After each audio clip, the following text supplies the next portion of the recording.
Your life is not somebody else's template. That's the reason you could never stick to one template, be it in Notion, Tana, Coda, or whatever other platforms which are generally available.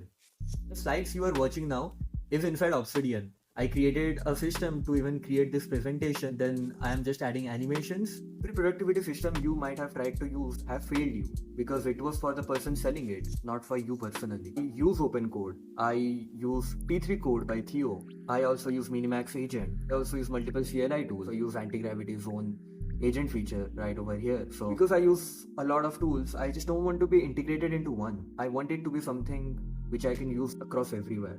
Complex enough to work and simple enough to use. The end of this video, you will have a second brain framework which will grow the more you use it.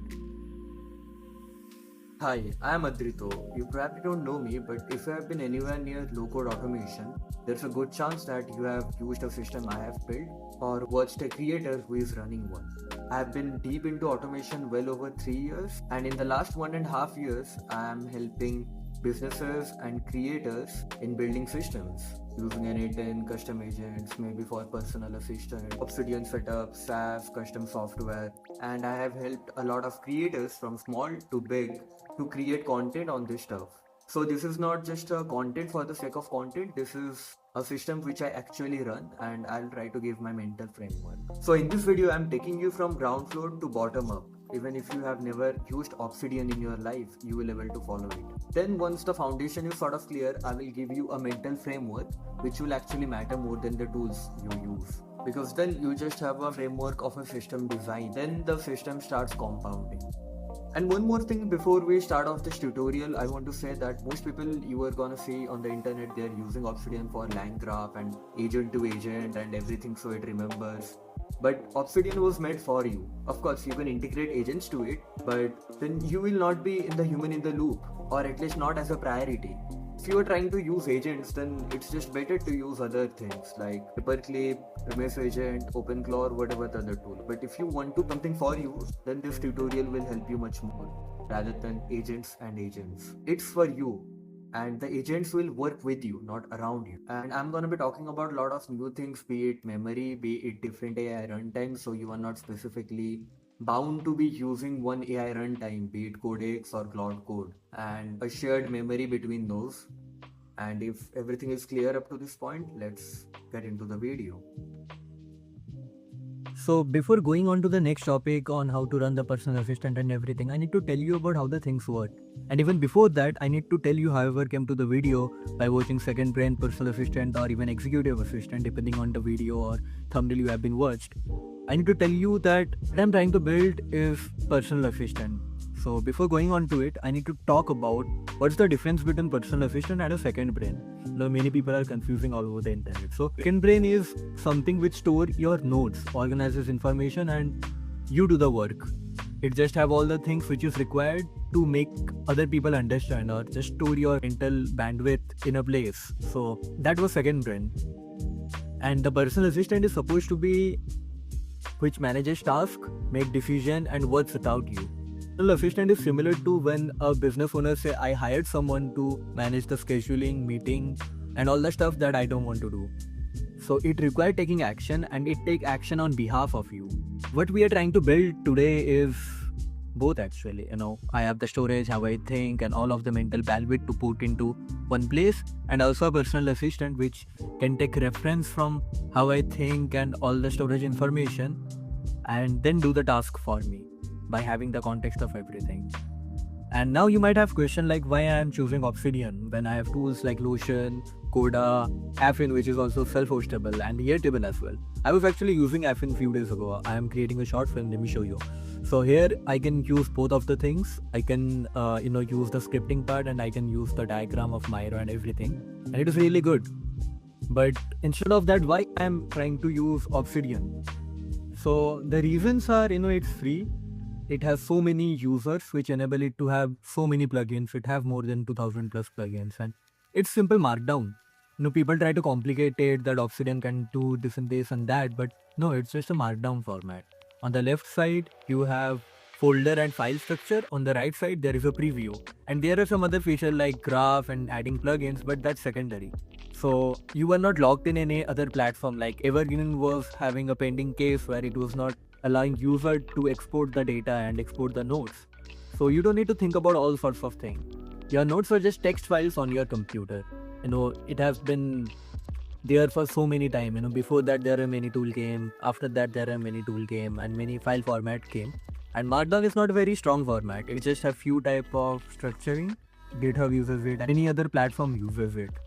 And if you're already using Obsidian, there are so many advantages. You don't need to pay official Obsidian. For syncing, of course, you can pay Obsidian, but you don't necessarily need that. You can maybe sync with Dropbox, Google Drive, so you can able to use it on your phone. You can able to use it on your tablet. There is also something I need to mention, which is CRDTs. So it's not anything complicated. Definition-wise, CRDT is just conflict-free replicated data types. A specialized data structure used in a distributed system that allows multiple replicas to be uploaded independently and concurrently without coordination. It just have, if you have 3 devices, on the same node, you are trying to change certain part using computer and then another sentence using your phone and another sentence using your tablet, then the last or the computer file will not be dominated. It's gonna update 3 of the things together. So if you're a dev, you can look into it. It's very interesting topic. I was actually using that, so I can use it from my phone, laptop and computer, and it's really easy to use. But if you don't want to, then you can of course pay Obsidian. Like if you need to use with other devices, there are other alternatives and some other bypass solution you can use, or you can even directly pay Obsidian, which is just $4 a month. You certainly not need that, not even right now. I'm not even paying Obsidian. And it's really flexible. I did one of my own plugins. So let me show you. Even the slides you are watching now is inside Obsidian. I created a system to even create this presentation, and then I'm just adding animations. And if you see that there are so many plugins available for Excalidraw, and inside Obsidian you can use as many plugins you want to download. So I actually downloaded a plugin called Slideshow, and there were some issue with the animations. And you will see that I'm not even using Excalidraw Plus, because on Excalidraw Plus there was a feature of presentation. So what I did, so when I downloaded the script from here, I downloaded the slideshow script. And when I downloaded it, inside my Excalidraw folder, there is a script, this one.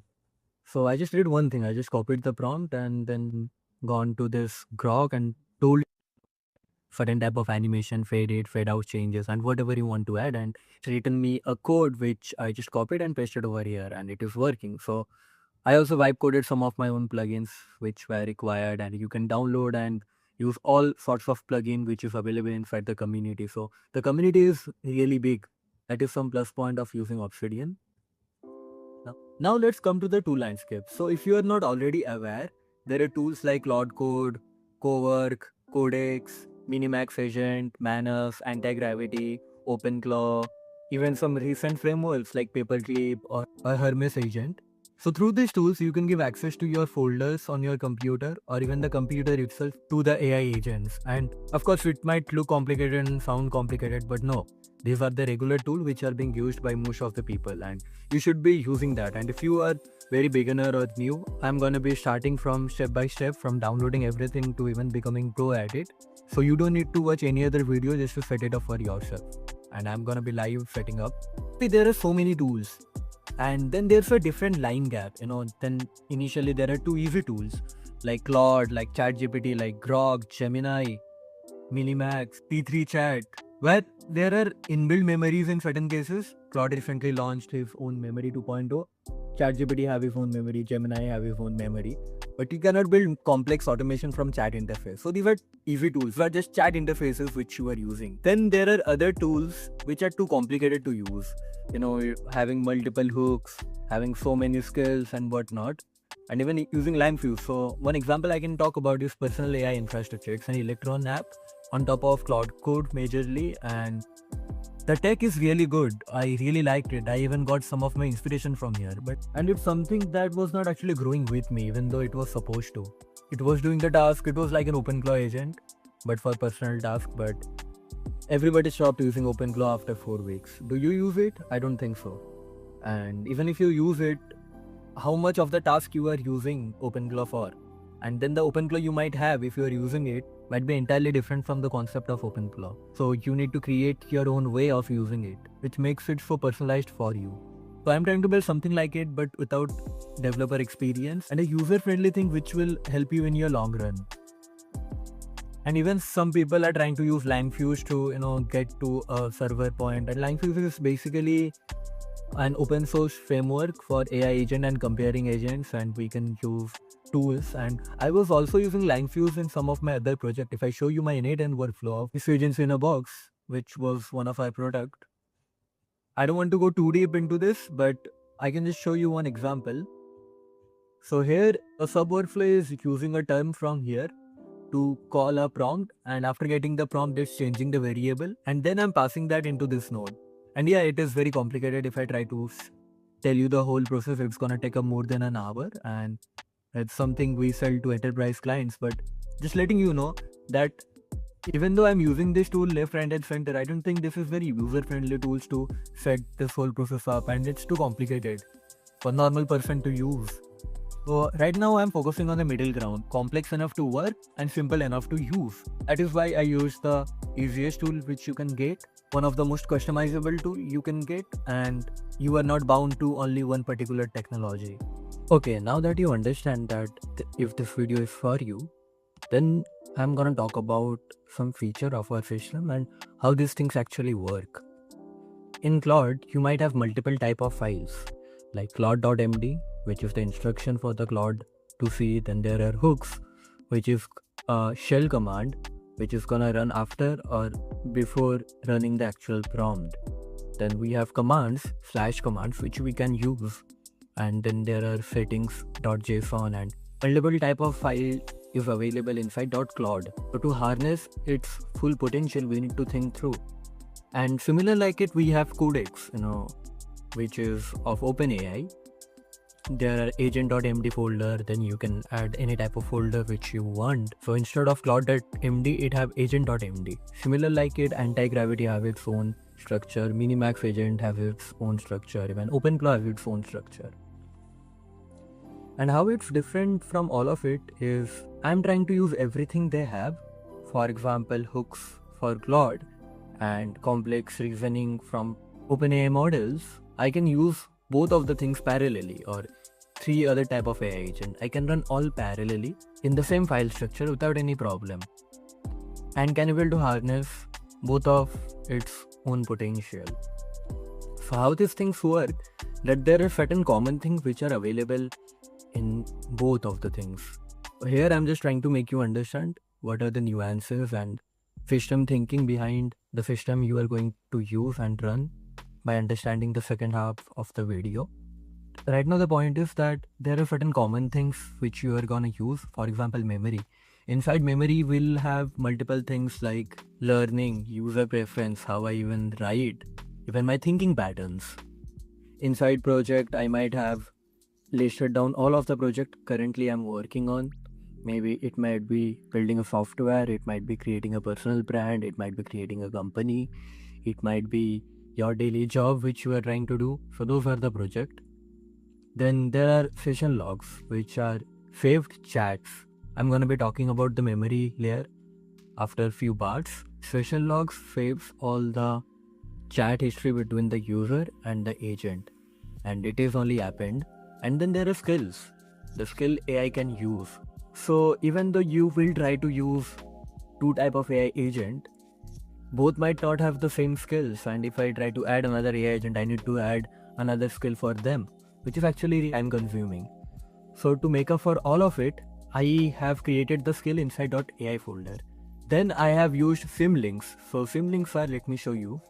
So inside AI, I have my main skill folder, and if you see inside .claude for example, you are gonna see that this skill is a symbolic link of this.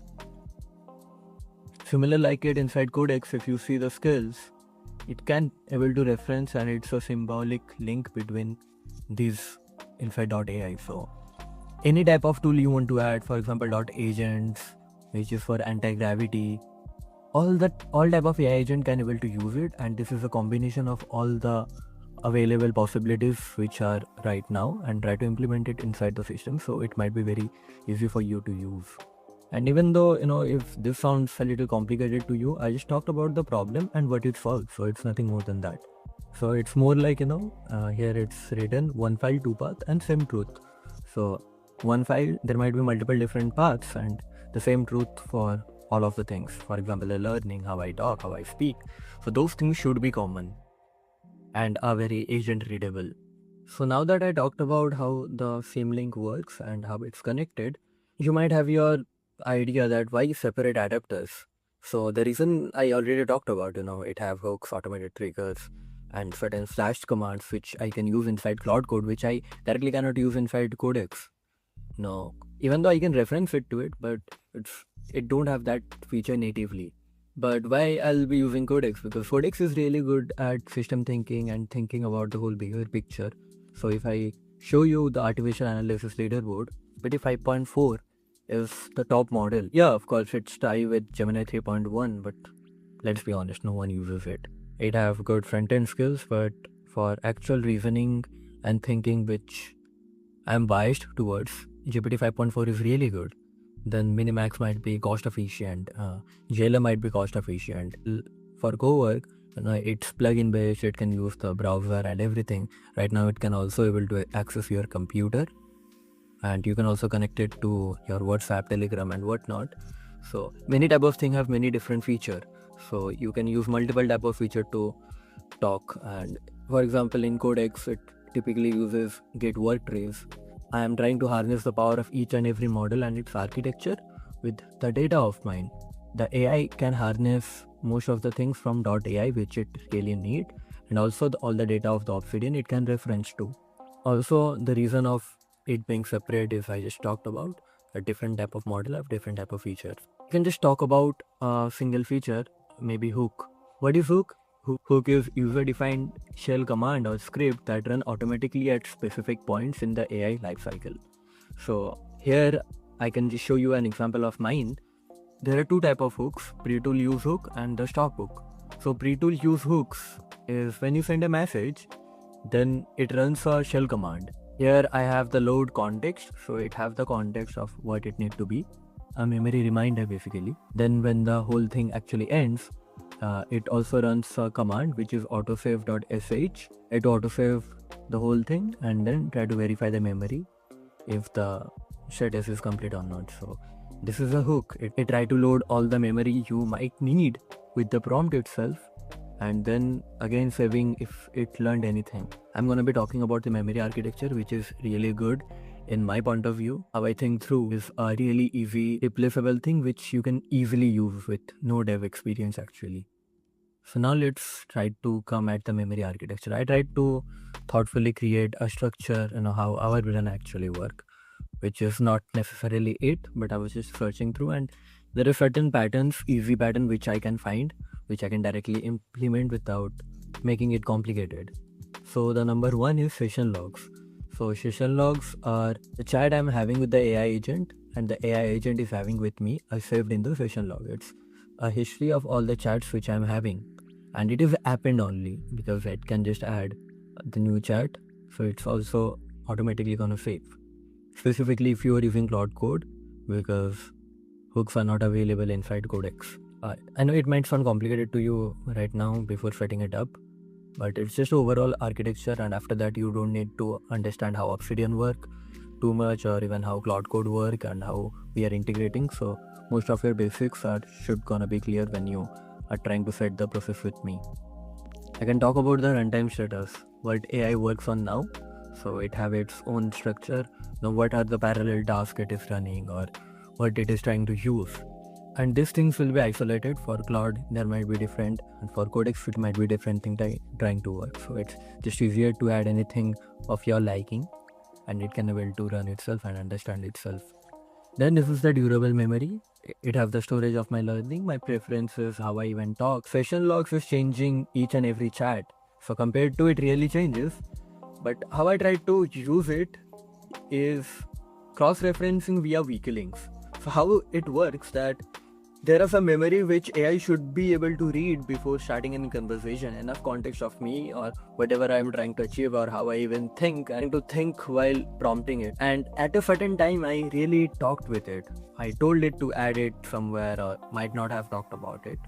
So it cannot store all the memory, and it should not store all the memory. It should not store memory more than 300 lines actually. Otherwise, AI might hallucinate and give preference to the things which might not need. But still, I have a file which have enough context for me to actually read and understand. If the AI actually need to understand the full context of the whole conversation, that it have a link which it can reference to the session logs, and it can capture that part of the session log and see what I was actually talking about. So it have the references if it wants to go deeper. So right now you have a short-term memory, long-term memory. It's not adding those memory, it's retrieving the memory. When you try to think and remember a certain thing when you are in standard second, then you are gonna imagine a certain type of thing, and then when you imagine a certain type of environment where you have your friends talking about certain things, and then you try to explore the memory. It's similar like it try to catch the memory which it needs easily, and then can reference the memory if it really wants to go deeper. Let me know if that makes any sense. So these are all the things it have capability. So it have capability, and there are multiple other capability which I can talk about. But just before everything, when I'll be setting it up, which is right now, I'm gonna be telling you each and everything which you require to know to use the system, to understand Obsidian and to understand Cloud Code. Not to the very end, but just have a mental framework, because it's more about mental framework. And before starting the video and using the template, I really want you to tell that your life is not a template. Before that, we are supposed to use Notion, Kuda, or whatever the other things we really want to, and other creators template, but your life is not a template. You function in a very different way, wake up in different timing, you have another type of environment. So a system should be for you. It should not be a template, and this process might be a little longer than most people would say. But if you really follow the process, then I do think that it's not gonna actually overwhelm you.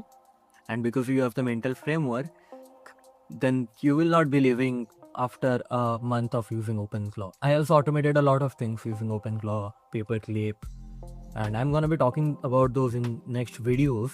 But right now, I want to build something which you are actually be using, and to store your own things in your own way, instead of just locking in one tool or following a other creative structure.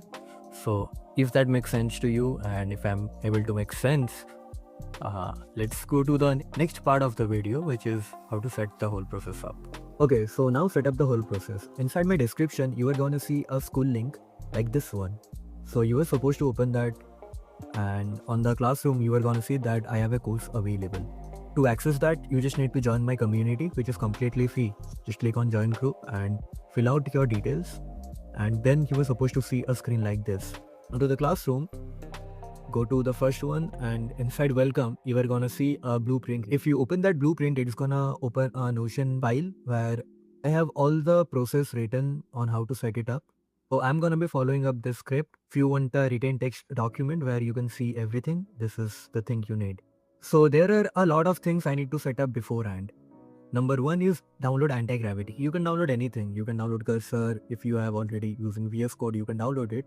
Anti-Gravity is free, so I recommend it. Otherwise, you are free to install whatever IDE you want. Open a new tab, search Anti-Gravity, Google, and then open the first link. If there is any sponsor, don't click on that. Open the antigravity.google. When you open it, there would be download for Windows or macOS or whatever operating system you are using. Click on that, and after that, download it for your system. I have an Apple Silicon, so I'll be downloading for Apple Silicon. If you're using Windows or if you're using Linux, you can download this once as well. So after downloading it, install it. Then also you need to download Node.js, which helps you use NPM. And this is also gonna help you in downloading many packages and even Cloud Code. So open this website, get Node.js, and download for your operating system. Then after downloading, open it, and then you just need to press continue, and then you just need to click on install and go ahead. I already have Node.js installed, so I'm not gonna repeat that. Then you need to install Obsidian. Search Obsidian in Google. Open the obsidian.md. MD stands for Markdown, not in this domain but generally. Obsidian for macOS, Android phone, even your Windows, Mac, Linux, iOS, and there are also web keepers available. And after downloading Obsidian, just install it, and then you need to install Cloud Code. And when you search Cloud Code CLI install, you can just open the quick start documentation, and you are supposed to download for your operating system. See, I have macOS, and even if it is Linux, and even Windows subsystem for Linux, you can just copy this and you need to paste it in your terminal. So open terminal or command prompt, whichever you like. Paste that and it's supposed to download the latest version of Claude Code. So you see it's downloaded. So now you just need to type Claude. And when you type Claude and press enter, it's gonna be asking that do I trust the folder, and when you open that, it might ask you for login. So if it don't ask, then just use /login and press enter. Then there are different type of options. You can use your Claude Pro or Max subscription. You can run it via API, or you can use it via third-party platform. And there are other proxies and hacks you can do, but instead of doing all those of things inside Claude Code, it's just better to use a separate runtime for that.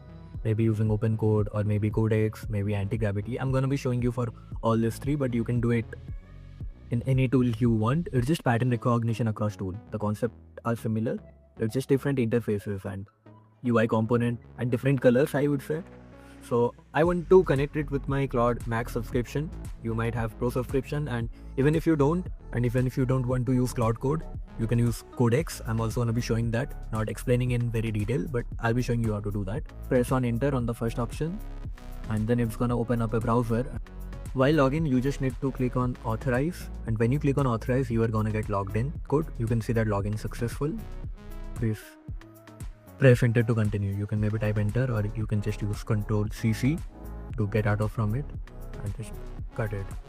And you can also download other things like Claude. Just search Claude, then go to the download and download for your operating system. You should also download Codex, where you can get the latest model of OpenAI. Just open the openai.com/codex and download. I think right now it is available for macOS, but for Windows it might be coming soon. So after downloading everything and following up all the prerequisites, let me get straight to the tutorial. So let's now come to the second point, which is cloning the repository. Now you need to open your IDE or even terminal works. Initially, let me show you in Anti-Gravity. After installing the Anti-Gravity, you are gonna see an interface like this. Here you need to add a workspace, open folder, and here you need to create another folder where you want your personal assistant to be saved. So let's just say, for example, inside my personal brand, let me create a demo and open it. And when you open it, it's going to be showing up like that. You just need to open editor. And when you click on the open editor, you can either chat with AI, and you just need to have logged in. When you log in, you can maybe use this. But what you need to do is, on upper section, you are going to be seeing a terminal, and you just need to add another terminal. Or by clicking on this toggle panel, you can also see this, and the terminal is gonna be open. You just need to make sure that you are in the same directory, and now you are gonna get a command which you need to copy to clone the repository. So if you copy this, then you see that a personal assistant OS started have been installed on your computer. So there are 2-3 things which you can do right now.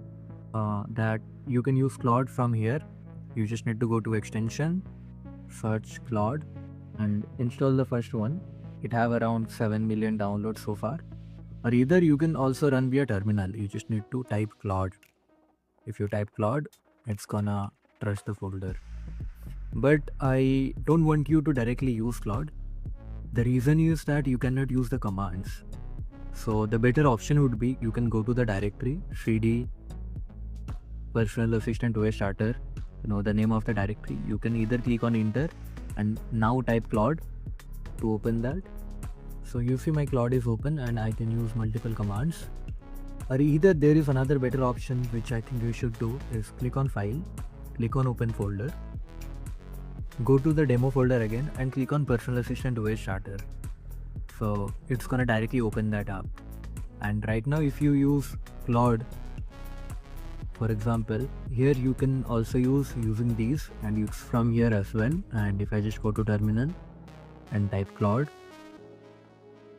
it's gonna run. I can also chat with this side of things. From the next point, whatever I'll be typing, you can do it wherever you want. After cloning the repo, you can maybe also use Codex. So let me show you how the Codex interface looks. Open Codex. When you open Codex, you will have an interface like this.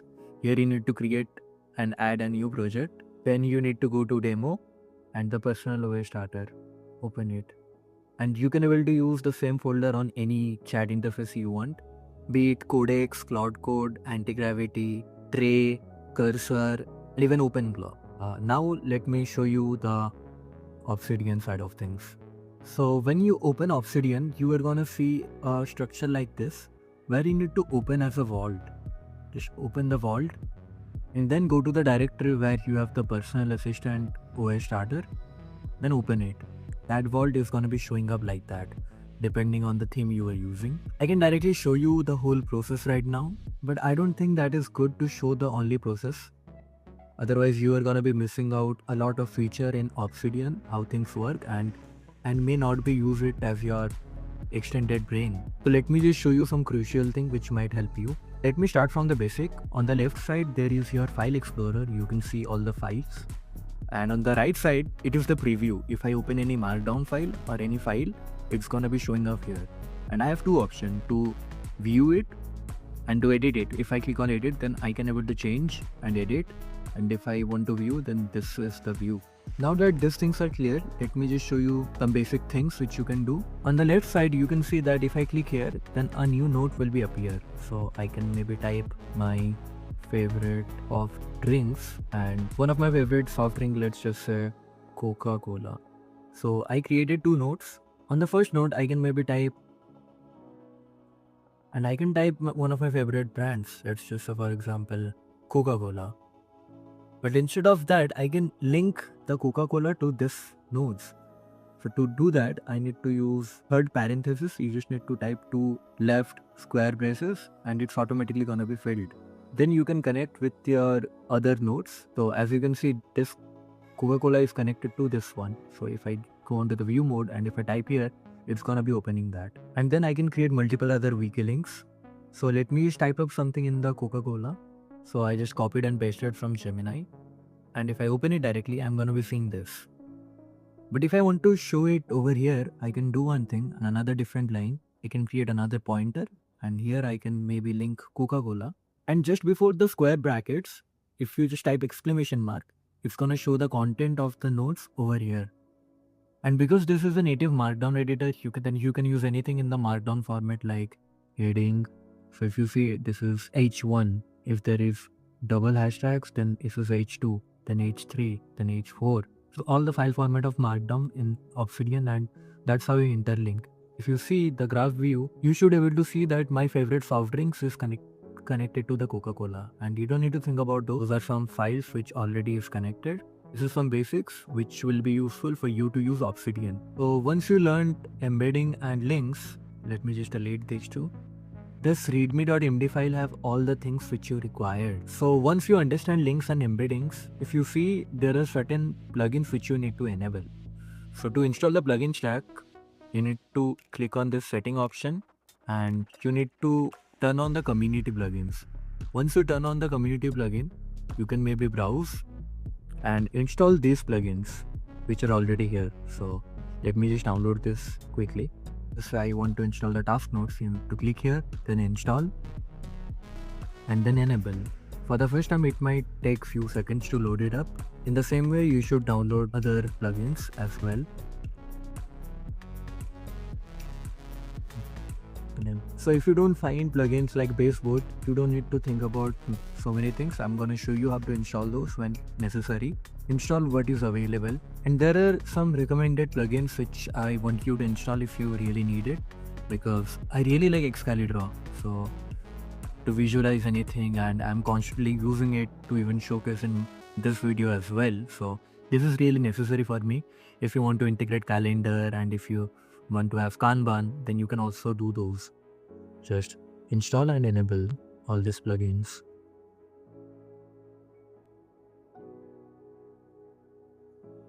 And this is a style setting which I typically install to customize my own experience. Here you can use your own CSS actually.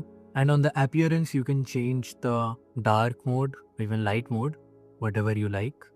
I like the dark mode mostly. Then you can also install themes. One of the themes I really like is this one because it is really customizable. You just need to download it and use. but let's just use the default one. And also I need to tell you about task nodes.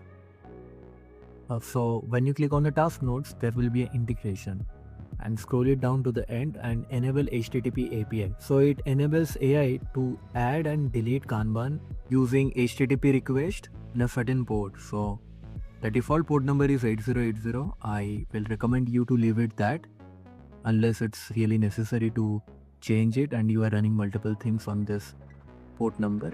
And when it's enabled, you just need to go to the community plugin and maybe disable it and then re-enable it again. Then you are gonna see that the task node server should be working. Right now mine is not working. The reason is being that one of my task nodes is already running. If I turn that off, let's just for example my assistant OS, I just turn off the task nodes and here I try to re-enable it. You see the task node API started on port 8080. So everything is set it up, and these are the basic things which you needed to know for using Obsidian. You can create your own folder, and inside that folder you can add your own files. Now let's go to the second chapter, which is using AI with Obsidian. Cool, now you have understood Obsidian, you understood a little bit structure of the system. Now I'm gonna start the onboarding process, but this is in light mode. I need to change it to dark. It's bad in my eyes. So now when you did almost everything, now you need to just copy this prompt and then go to any coding assistant. Right now I am choosing Codex because GPT 5.5 just launched. By the time you are watching this, there might be even better models. Once you copy, go to Codex or Claude. The left side you are gonna see personal assistant, OS starter. There you just need to click on here and it's gonna be opening an interface like this. You need to paste. On the permission, I typically do full access, so it don't just ask me a bunch of things. And here you can select the model. Click there. Now I think it's on my different account, but go with Go Plus or even the Pro subscription. I have Claude Max subscription as well. But to use that, you don't need any subscription if you are using Codex. For Claude, you do need. That's why I'm showing you Codex method. As you can see, it asks me a bunch of questions. Then what you need to do, you just need to answer it based on your personal experience. Here I'm just gonna answer it. This step is gonna be fast forwarded. Let me answer this in the meantime.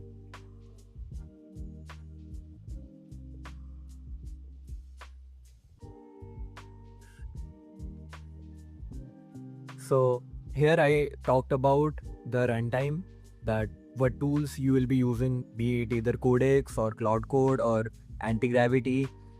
You just need to tell it. It's gonna ask you a bunch of questions and you just need to answer it in your own way. It is much more than a Notion template which other people follow. You have your own way of living your own life. That's why it's gonna ask you some personalized question, and based on that, when you answer it, which is I'm gonna show you after that, it's gonna create a complete set of new framework and structure for you to manage your life. And if you have enough time, just go through it and answer in as much detail as you can. And in the meantime, while it's giving me answer, let me just show you a little bit structure of it, which I think you already know enough about. Sure, in the memory, there is learning, but I am learning each and every day. What I'm learning each and every day, my user preference. Then there will be some skills, which is an auto research and assistant onboarding. I'm gonna show you how you can integrate other skills in the video, and this skill will be used by all of these, be it Claude, be it Codex. So you have a single file structure where any AI runtime have all your data and all your skills on how you work and even all your memory. So you see it structured my everything. In the session logs, I'm also gonna be finding everything I just talked about, every chat which I had and all the follow-ups.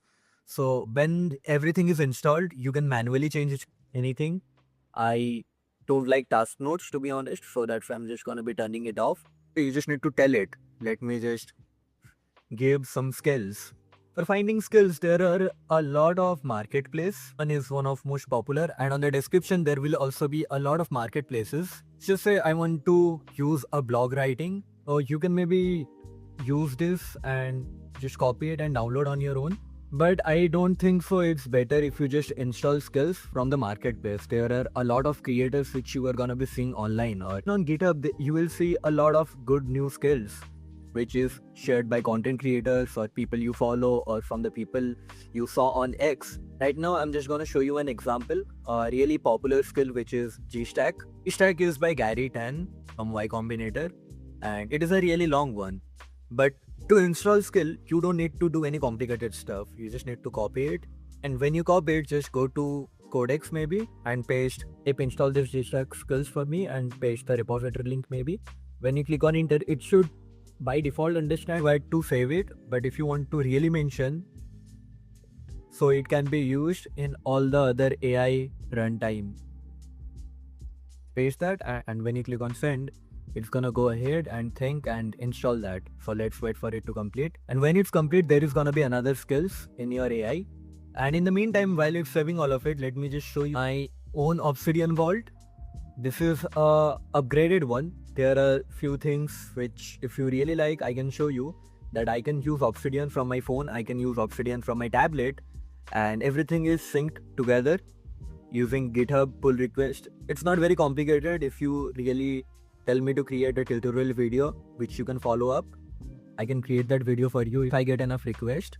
Like if I just go to my content board, I can see which things are in scripting. I can change it to wherever I want. I can install any type of plugins. You can vibe code your own plugins and do whatever. It's just that I just told you enough basics for you to start. That instead of just using any chatbot, it's better if you probably use Codex or Cloud Code. So everything is synced together and there is a system which is always growing your input. If you don't like anything, you just tell it to live in the user preference, or it's also automatically gonna be learning from you. Maybe right now it might not make sense, but when you use it for 3-4 weeks, you will see that you have so many contexts set up and so many things. The random ideas which you maybe think every day, business idea you are thinking to start, 7-8 projects which you are thinking of but have not worked on it yet, 9-10 content ideas. So everything is just in a place where if you tell AI to grab and understand something, it's gonna do it.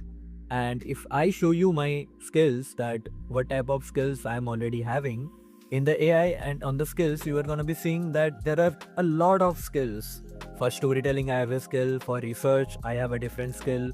For meeting and fireflies, which I don't do much now, there is a skill. To create content, I have a different skill. And to create a video script, there is a different type of script. Skill of shorts, which is to get viral, I not created it on my own. I copied it from another creator. I just cannot name the creator because I don't remember. But point is that it's not only that creators, there are a lot of personalized thing which I have integrated, the type of words I really like to use. There were different hook formulas which was just to get engagement, but then I changed it to my own way. I given 9-10 Calway's video and tell it to understand hook framework. If you see, a strong hook makes them think, this is the outcome I want. The person feel close enough to me that I might be able to do it too. I need to know how this works. So there are a lot of skills. If I just show you everything, you are gonna be like, why there is so many skills? I just mostly downloaded everything. And if you just tell Claude or ChatGPT to use a certain skill and give you a certain output, it's gonna be able to do that. If you ask me that why I have so many folders and why I need to integrate into one, the reason is that I use multiple AI runtime. This is OpenCode, for example. I also use T3 Code, which is by Theo, a very great content creator on YouTube. You can check out his content. He publishes good tech videos, I would say. I also use Minimax Agent. I also use multiple CLI tools. I also use anti-gravity zone agent feature right over here. So the point is, because I use a lot of tools, I just don't want to be integrated into one. I want it to be something which I can use across everywhere. And the best way is to save all the skills in a local file directory. This is the mental framework I'm giving you. Any AI runtime can able to symlink it. What I mean by symlink is that it can able to use this skill folder even though if it is searching on Codex. So if you see the skills, it is linked to this. And one more important thing to remember about projects. So think of project as your main tool, your main vault, where everything is set up and you are gonna be working mostly in the projects. So for me, I have created a lot of projects. I used to work at BenAI, so it was for that, but necessarily I don't need it anymore, but because I have so many histories saved, so that's why I want to keep it over there. I have personal brand and filmmaking. I'm trying to create a bunch of short films, So the short film's script is being saved over here. If you see that, there is a script version and there is also prompts, and the prompts are quite deep. Prompts were generated by using the skills of a lot of content, and you can create your own skills. These skills are specifically I made for mine, for my own task. I can really add a bunch of skills. Like I just installed Gstack, and if you see Gstack how big it is, the Gstack is really big and the number of skills just increased, but I don't need those anymore. I need a specialized type of thing which is saved over there. So if you need all the things which I do from infographic and everything, there will be a GitHub repository of my skills, so you can maybe download it. I'm open sourcing mostly all of it, unless it have my personal private information. So it is also synced with my iPhone, as you all know. But before everything, I just want you to know that what I did, for example, in projects. In personal brand, I was thinking of creating a personal brand. And on that personal brand, I sort of thought of multiple channels, YouTube, Shorts. So that is the reason I told it to create multiple folders. So it's just easier to manage. So if you see my YouTube ideas bank, I have a lot of video ideas over here. If you see my shorts, you will see a lot of shorts ideas over here. And I was also thinking to create some series, which is also saved over here. And everything is directly connected. And on my content board, I have everything which is in editing and whatnot. I don't use Kanban much more because most of the things which I need is already saved inside my Obsidian or it's in my brain. If I need to do a bunch of tasks, then I will use Kanban, but it don't help me much. But if you want to install it for your own sake and if you really use it, you can, and you can change it to any structure. You might think because it is saved in this structure, you need to use that. No. If you don't like references, just tell it to delete it. If you don't like projects, just tell it to change it to something else. Or if you want to make a word which you really like and inside that folder you have everything, you can just tell it to do it and it's sort of gonna do it. And because it is a markdown, you just have that mental framework how to use using multiple AI runtime. That's all you need. And if I want to tell you a lot more things about Obsidian, I can do that. A lot more things about Claude or OpenAI, I can do that. But I think it's better if you explore on your own, because right now what you just have to do, you just need to open any new chatbot and you just need to tell. In this document, I'm also gonna attach, or even on the GitHub repo, I'm also gonna attach some skill link which really might be useful for you. You just need to tell Claude to integrate it and it's gonna integrate. And if I show you my new vault, which I created just for this demo, on the skills, you are gonna be seeing that there is no added Gstack skills. So for that, you just need to tell the AI. You're gonna see that it installed globally. So what you now need to do? Either you can leave it there, or if you want to save inside your AI folder, which is better in my opinion, you just need to tell that I don't want to install globally. I want you to save in my AI folder. From the next time, don't repeat this mistake. So it's gonna note it for yourself that whenever I'm trying to save any skills, it's gonna save in my AI folder instead of saving it in my global. So that's how it just understands you, and you don't need to repeat it second time. You might need to repeat it one time, intelligence as the model gets. Right now, I'm probably using the best model which is available right now. Later, it can be changed. So you can use Gemini CLI or Anti-Gravity, whatever the new AI framework is popular. Just wait for a moment and it's typically gonna save it. You see that it edited my learning, it edited my work status, it edited my preference, and also it just saved my session log. So if it wants to refer that what I just talked about after 3 months or even after 4 months, it can reference back through it. And 4-5 things I want you to tell, that you will see a lot of content creators telling you to use graph. And you see that many things are connected and these creators just show so many graphs that everything is tied down to everything. You don't need that much. And why you need graph? To use graph, you initially need to understand that why graph is needed to connect one thing from other. But if you just connect everything from one word to one word, then of course the graph is gonna be looking good, but it's not helping you anymore. And the file size would be greater and it's gonna be hard for AI agents to understand what to do. So don't follow these BS which other creators just show for just making new connections instead of using it. People who actually uses it in their day-to-day life, they just don't use these BS formulas. They use it their own way, which helps them to clear up their own mind, not just making it confusing for them. There are a lot of things which you can do to know how I am using it on my phone. Okay, so I cannot use my phone because my Screen Studio is directly connected to my phone. And just for reference, I am sure that I completed this video. There is not much for me to share. So I can do one thing, I can just use Cloud Code and tell my AI, I have completed recording the Obsidian video. I want you to mark as done. And I also want you to create a good detailed description so it ranks in YouTube SEO. Even though it does not rank, I just like to tell it so it just thinks even harder. And I just type it enter. And what it's gonna do that it's gonna do everything what it's gonna do. At this point, these AI agents are much more smarter than me and much more faster. I can go through everything, but I don't think that is necessary. And you see that it is working and it is updating a lot of files in my computer. And if I just open my vault on my project, personal brand, there should be a content of AI second brain infrastructure. You see how this AI have created all of the things. So to make it, I needed to use a brand reference guide. I will attach all the skills which I personally use on a GitHub repo, so you can download my exact brand guidelines and all the skills which I personally use. Later, you can also add your own skills to it. And it is completely different from Paperclip or Hermes Agent. It is for your own. It is not for AI. You need to understand it. And if you really want to learn Paperclip, Hermes Agent, and new framework and CLI tools like Pi or whatever, there should be a different video. And intention of every video would be different.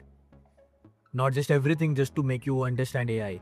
Because AI is much bigger in other domain than AI itself. Even though many people are not using it, and there are a lot of opportunities which you can grab by using these tools effectively. So yeah, that's my entire point. It have updated the content stage to editing. Right now I just need to do editing. It have created an YouTube markdown file. So if I just come here and see the YouTube description, they have created title option and everything and all of the things which were required. And if I need to generate anything, other slides or thumbnail using Nano Banana 2 or even GPT Image 2, GPT Image 2 is really great. Or need to create an intro video using Dance, I just need to install those skills and that will be everything. So go to my school community, grab that file which have all the tutorials, and on the last, you are gonna be seeing a prompt. She's gonna tell you to install all of the skills I use. Now I will attach a lot of marketplaces. So that file might be really helpful if you are just starting out. By the end of the video, I think you are gonna be able to use everything.